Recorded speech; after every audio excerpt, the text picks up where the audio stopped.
Hello, everyone. On April 13th, which is Monday, USCIS gave a press release clarifying certain things, right, on late filings and how to deal with the current situation with all of the things happening. But it's been poorly, represented or put in the newspapers of Indian media, and there's a lot of confusion. In this video, we'll cover all of those aspects. So if you look at some of the Indian media, right, you see these are the headlines. US allows H1B extension and relief for stranded Indians, right? And allows visa extension for H1B holders. So this really is actually a misleading statement. So I mean, what the reality is far from this, right? There is nothing that has changed. There is no new regulation that has been given, or there is no new, I would say.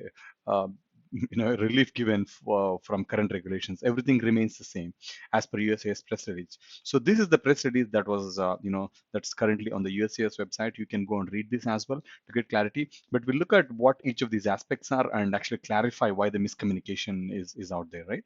So the first one is, automatic extension of 240 days. So this is the confusion that many people have. And just to clarify, the first thing that USCIS says is this screenshot is actually from the news release. As you can see, apply for extension. USCIS clearly says by timely filing an application for extension of status or change of status. So they're not giving any waiver on timely filing. First thing, yeah, they're suggesting that you file it on time. And second one is, if you file on time, then and let's say you are actually working. The second part is, where applicable, working with the same employer. That's what they mean. And your terms and conditions have not changed, then is automatically extended up to 240 days after an NTF expiration. So this is not new. Just to clarify, this is nothing new. This has been there for years, and this exactly same. So even today, before the current all this pandemic situation, this has been there, and this is not a new thing that has came up. So if you file timely, and if your NTF expires when during the extension, then you could technically continue working. So this is the actual regulatory text, right? This is actually picked up from the regulation. As you can see, the highlighted text in green, 240 days beginning on the date of expiration. Yeah. So all of this you can read in detail, but the idea is this 240 days regulation or 240 days extension, or for people who have timely filed, is not new. So USCIS is not giving any relief for H1B holders.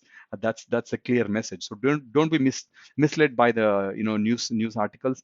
The regulations have not changed, and USCIS has not given any relief yet. Now the second one is late filing of applications. Yeah.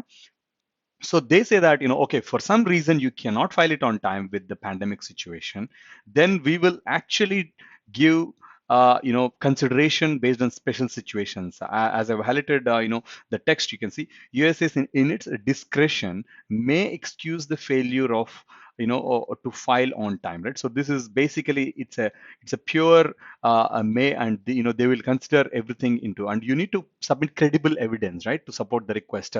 It could be press releases, or it could be declines from airlines telling that flights are cancelled, all sorts of things, right? You need to really submit all these proofs. And this is also not new. Just to clarify, this is just that they're telling that current situation could be classified in a special situation, but special situation is not new. And if you look at HCFR, the regulation, so this is the regulatory text actually taken from the regulatory regulation, right? So if it says, except in situations where it's beyond a control, extraordinary circumstances, as you can see, this is exactly same what has been there. Nothing has changed. All they're saying is the current pandemic is actually falls under this. Yeah, that's all it is. And but you need to be a bona fide non-immigrant, and you need to file these applications on time.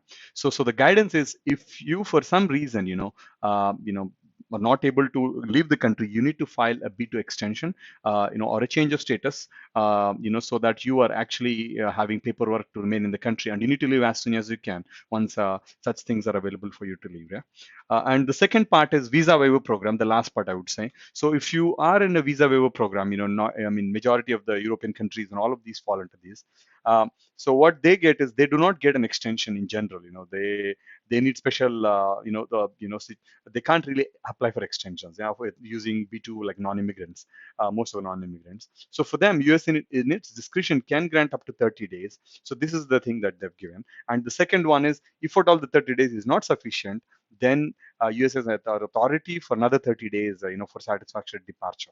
So this also, you need to call contact center, USS contact center for this. So overall, guys, the overall message is, do not be misled by the news headlines that you see in Indian media or other media outlets. They are trying to do all clickbait articles, just so that people read that, but nothing's new there, and USCIS has not really given any provisions as such. So do check out the article links in the description, and subscribe definitely for updates. Thank you again for listening. Subscribe for continuous video updates.